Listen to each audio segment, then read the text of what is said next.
ito yung ating dragon fruit post natin ngayon. Okay, so tatanggalin na natin yung pangkalso natin dyan. Dahil nag-iwan tayo ng 1 feet na ano dyan para sa gulong ng ating dragon fruit post. So tingnan ninyo kung paano natin tinatanggal. Ayan, oh, diba? So dahan-dahan lang ang pagtanggal ng ating tawag dito, yung ating pangkuntim. Ayan, diba? Dahil meron tayo yan ang pangkundim natin, oh. Naglagay lang tayo ng parang triangle na butas. Tapos ayan, pinukuha na natin, oh. Okay. Ayan, yung ating mga kasamahan.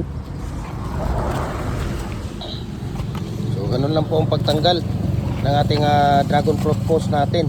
Okay, so semi-special po ito dahil 8 lang po ang pinapalabas natin dito sa 6 feet. So itong dragon fruit post natin ay 6 feet po ang haba nito. Ayan, oh, diba? So 6 feet po ang haba nito. So tingnan ninyo kung gaano napakabilis ang pagtanggal natin. Napakabilis na production. Talagang kitang kita sa mga mata. So sa mga molder natin, lifetime use na po itong molder natin, no? Lifetime use na po itong molder natin. Kasi 4mm ang thickness na ginagamit natin dito.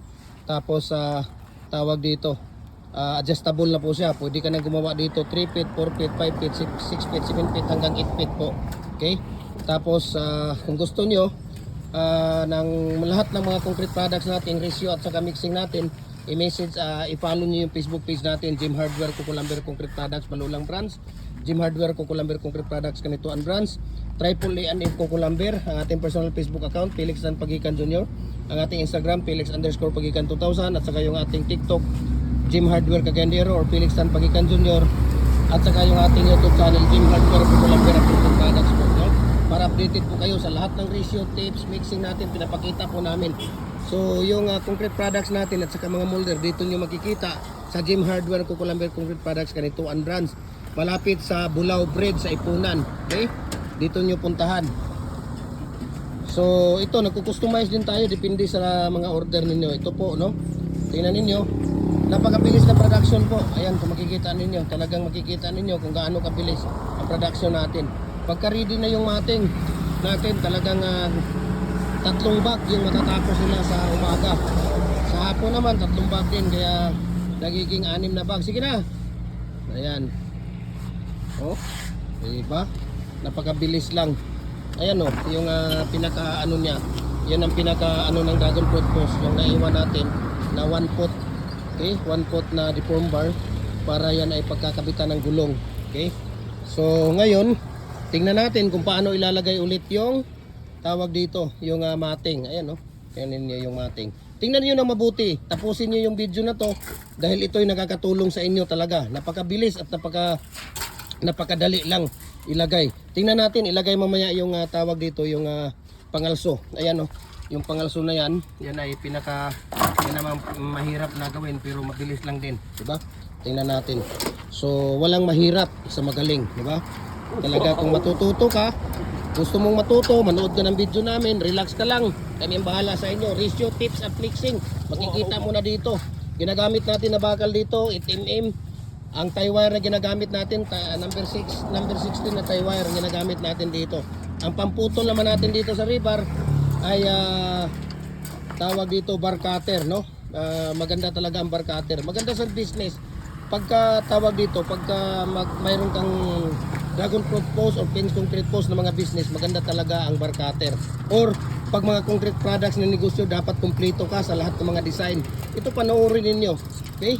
Sa lahat ng mga hindi matututo at gustong matuto sa lahat ng mga dragon fruit post, pin concrete post, hollow blocks, decorative, mohon, bricks, mayroong plain cement topping sa bricks, mayroong red cement topping sa bricks. Ayan, kumpleto po, kumpleto ricados po ang aming ibibigay sa inyo. Okay? Manood lang kayo, mag-comment, mag-likes, mag-share, masaya na ako doon.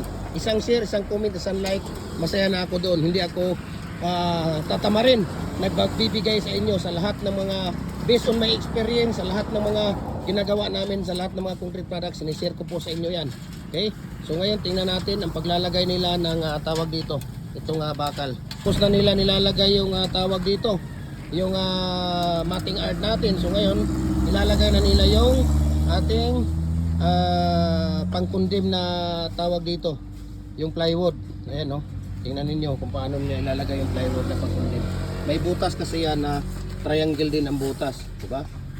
Ayan. So, diba? Muni biradas white rading. Napakabilis lang, napakaganda, no? Napakaganda, ayan, no? Ayan, diba? So, ganun, tingnan natin, no? Hanggang matatapos ito.